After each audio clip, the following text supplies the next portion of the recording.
Welcome back, first timers. But if you're new here, I'm David, and this is Terry. We're the first timers. We're trying things for the first time, and you can too. And in this episode, Terry's gonna take you on a culinary adventure where she prepares 4 different appetizers for your Super Bowl party.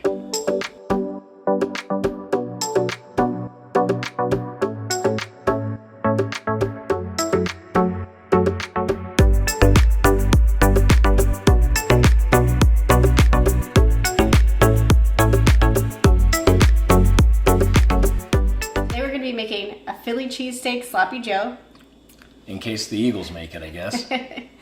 We're also going to be making a quick fish taco. In case Tampa Bay makes it. And then we're going to move on to a jalapeno popper pig in a blanket. In case a team who likes jalapenos makes it. And then the finale will be the Ribeye steak crostini. Because the Super Bowl is in Las Vegas and prime rib is a staple for any Las Vegas buffet. Well, you know the drill. I got to kick him out of the kitchen. I'll see you back when it's time to eat. We're going to start with our Philly cheesesteak sloppy joes. For this recipe, you're going to need ground beef, white onion, green pepper, beef broth, flour, ketchup, Worcestershire sauce, Dijon mustard, oregano, parsley, basil, paprika, shredded cheddar cheese, hamburger buns, mayo, and provolone cheese. The first thing you want to do is brown your ground beef and your onions and peppers.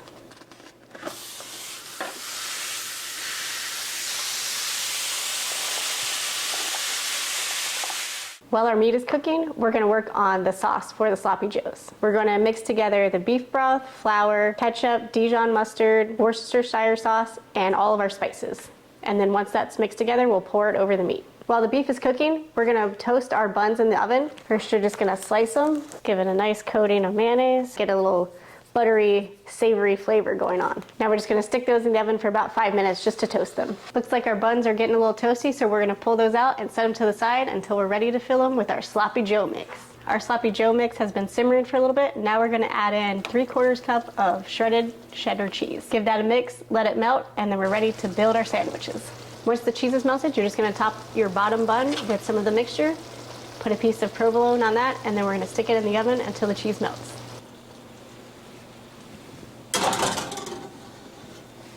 Looks like our cheese is melted. Let's put the top on and get to eating.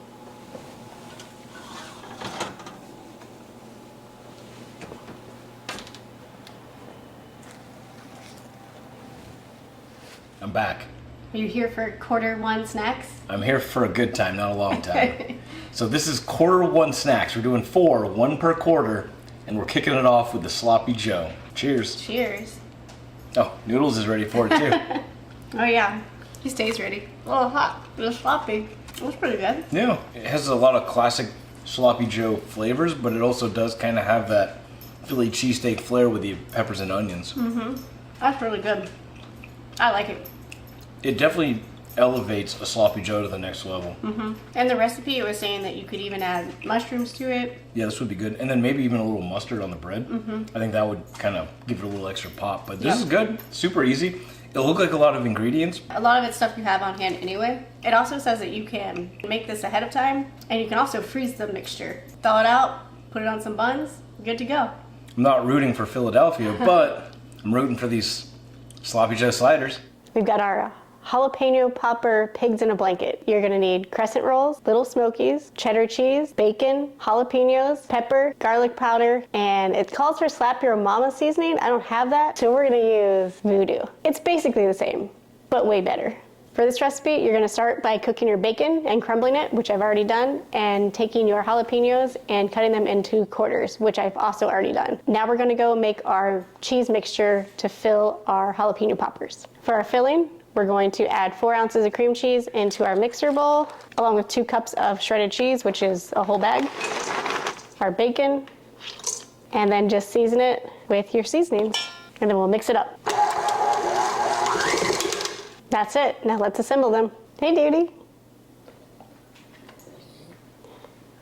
Are you hungry?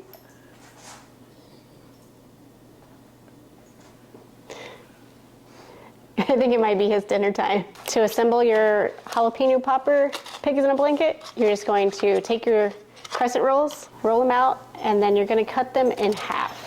Once you cut them in half, you're going to take your jalapeno, stick it right there, put some of your cheese and bacon mixture in there, add a little sausage, and then roll it up. There you have it. Now do that like 20 more times.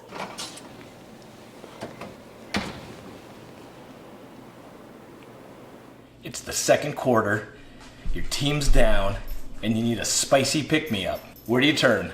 Jalapeno popper pigs in a blanket, of course. That was exactly what I was thinking. They smell really spicy. I'm a little bit worried that these jalapenos were hot. You do get the tingle in your jingle just from the air. Like Terry mentioned, this recipe calls for slap your mama seasoning, but we're staunch supporters of Meat Church, and we're using the voodoo seasoning, which if they're slap your mama, this is beat up your grandparents. This is like straight curb stomp your forefathers. It's so much better. I don't know what else to say. So again, really easy, quick mix and build. Not that many ingredients on this one. Yeah. It's a fun and whimsical twist on two old classics. Cheers. Cheers. Okay. Oh. Oh. You okay? Oh, that jalapeno. Oh, that's a hot jalapeno. Is it hot? Oh my god. This Here, one wasn't take a hot. bite of that one. Oh my god. Oh, it's kind of burning at the end, but... Oh my god. That one's a hot one. Yeah, that one's hot. That's a hot one. That's a hot mama. Oh my word. Woo. I know there's some inconsistencies in jalapenos, but that one's on the higher hot. end scale. So let me get the Scoville chart. I'm sweating. Okay. I didn't get to try the flavor because my body went into fight or flight mode try pretty mine. quickly. That's really good. That is really good. The cheese is creamy. The sausage is salty. The bacon's a nice little subtle. I forgot about the bacon. The bacon's a nice subtle touch. And then these crescent rolls, always tried and true. Pretty simple. Fluff up, crispy on the outside. I really like these. I think these would be a fan favorite. They're quick, they're easy, they're hand holdable. You could probably crush a dozen of those real quick. Yeah. A dozen wieners. Yes, at a football party. My favorite. This next one is super easy. You can make it with stuff you got laying around your kitchen. Fish tacos, but we're using fish sticks to make it. You could also sub in chicken tenders if you wanted. Let's go over the ingredients. You're gonna need fish sticks, cabbage, lime, feta cheese, cilantro, some kind of taco sauce, and corn tortillas or flour tortillas. I'm gonna start prepping the ingredients, but first we need to get our fish sticks in the air fryer. Cook according to package directions. So prep on this one is really easy. We're just going to cut up our cilantro, quarter a lime, and open up a bag of shredded cabbage. Fish sticks are done, and now we're just gonna assemble our tacos. If your fish sticks are kind of large, you're probably gonna wanna cut them in half. Ours are kind of large, so I'm gonna cut them in half. Fish down, a little bit of cabbage on each of them, a little cilantro, some feta cheese, or you could use some Mexican cheese. Hit them with a little lime, or a lot of lime. We're using some zesty ranch taco sauce, a little squirt of that. There you have it. We're into the third quarter and it's taco time. I'm pretty excited about these, more because they're super simple. I mean, everything that went into this, we had in the house pretty much already. And you can crank out a whole bunch of these Really very quickly. quickly. Pretty good. Yeah, And I don't like fish, but simple. You might want to throw some extra onions on here, maybe some pico. You can really do whatever you want. really zhuzh it up. Real simple, real easy, fresh, nice little third quarter break. A little pick-me-up. I think this would be really good with chicken too. Chicken nuggets, chicken tenders. The feta brings a nice tang to it. Let's get on to our next recipe. Next up is our Ribeye Crostini. So first off, you're gonna want to salt your ribeye steaks and leave them in the fridge overnight. Once you've done that, which we've already done, we're just gonna sprinkle them with a little bit of pepper and just a tiny bit more salt. You can cook your steaks however you'd like to cook them. We're gonna put ours on the Traeger at 500 degrees for about 7 minutes on each side, and that'll get you to about medium rare. Once they're cooked, you're gonna let them sit for about 10 minutes, and then we'll slice them really thin. Let's go put them on the Traeger. Let's put these bad boys on the grill.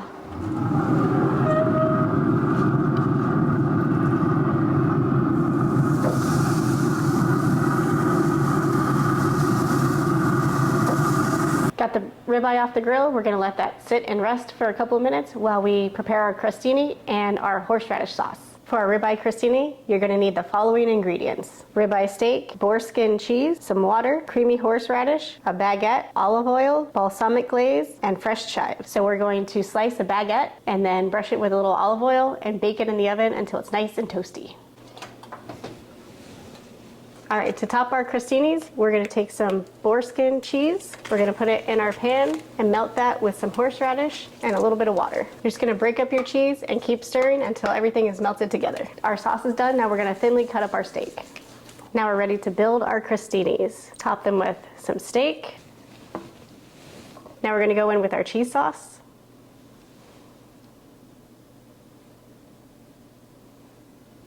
A little balsamic drizzle.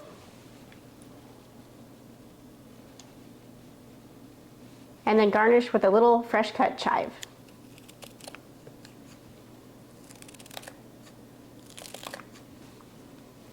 All right, let's taste these things. I know I said prime rib, but it's ribeye, but basically same thing. Yeah, fancy steak.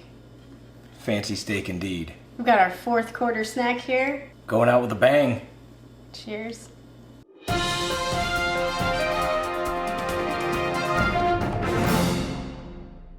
There's no glamorous way to eat that.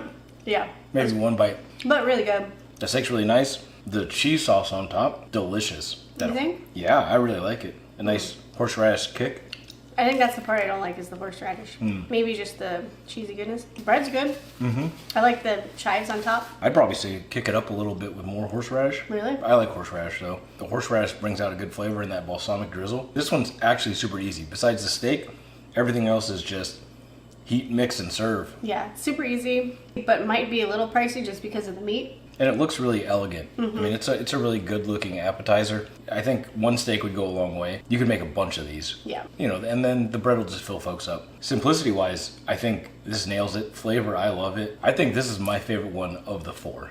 You think? Yeah. Okay. Yeah. It just tastes great. Terry hit you with a 1, 2, 3, 4 combo. 4 quarters of appetizers. Every single one of them was a hit. I liked the pig in the hot popper pig in blanket the best. The hot pig in a blanket? Yeah, hot wieners in a blanket. That's on brand for Terry. But if you like this video, check out this video here where we kicked off the football season with Terry making a bunch of other awesome tailgating football snacks. Thanks again for following along in this episode, and join us next time when we try something else new for the first time. Don't forget to like, comment, and subscribe. First timers. High five.